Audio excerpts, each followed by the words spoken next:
गेहूं के आटे से बने ये मफिन्स प्यारे, स्वाद की मिठास, सेहत के सहारे।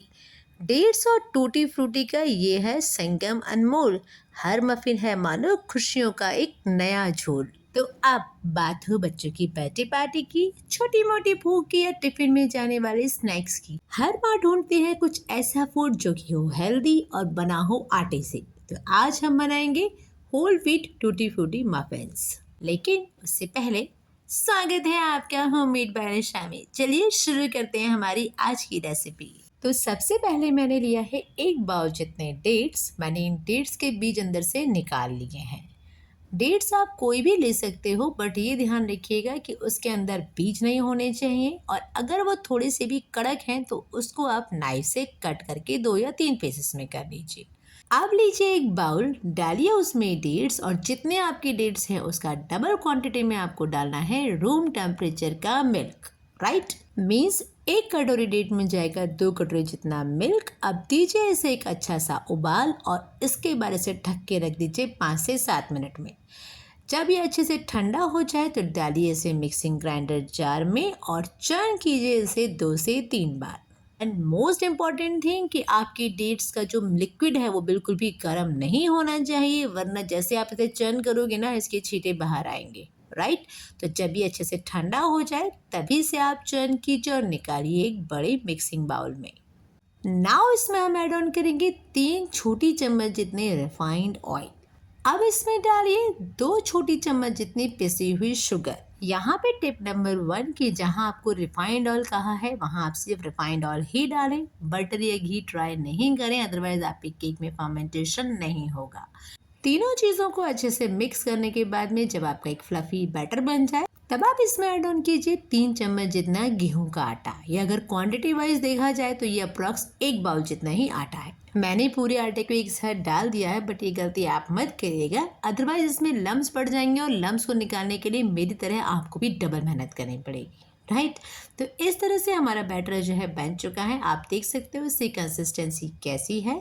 नाउ हम इसमें ऐड ऑन करेंगे अप्रॉक्स 1/4 टीस्पून जितना बेकिंग सोडा। बेकिंग सोडा हो या बेकिंग पाउडर, ऑलवेज ये फूड और केक के फर्मेंटेशन में एक बहुत इंपॉर्टेंट पार्ट निभाते हैं। तो इसे कीजिए अच्छे से मिक्स।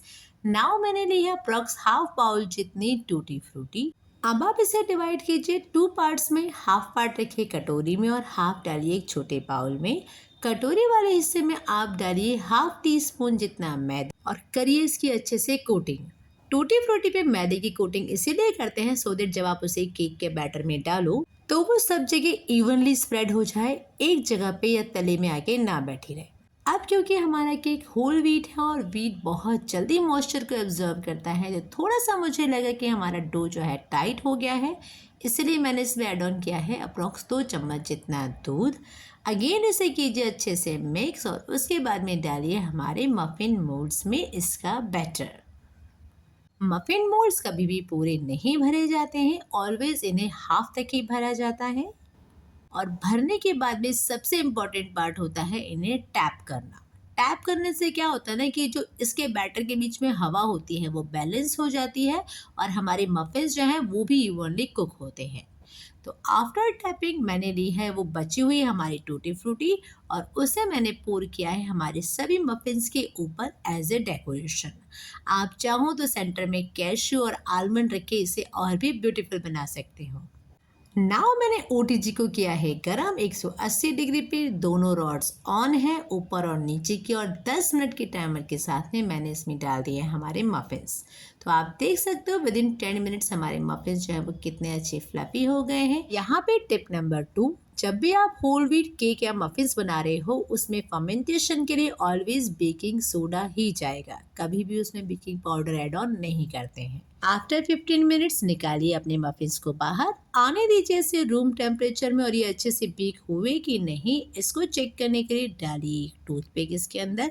अगर आपकी टूथपिक क्लीन निकल आती है तो आपके मफिन्स अच्छे से बेक हो गए हैं, लेकिन अगर स्टिल इसमें थोड़ा सा भी डो आता है तो आप इसे अगेन 2 से 3 मिनट के लिए बेक करने फिर से डाल दीजिए।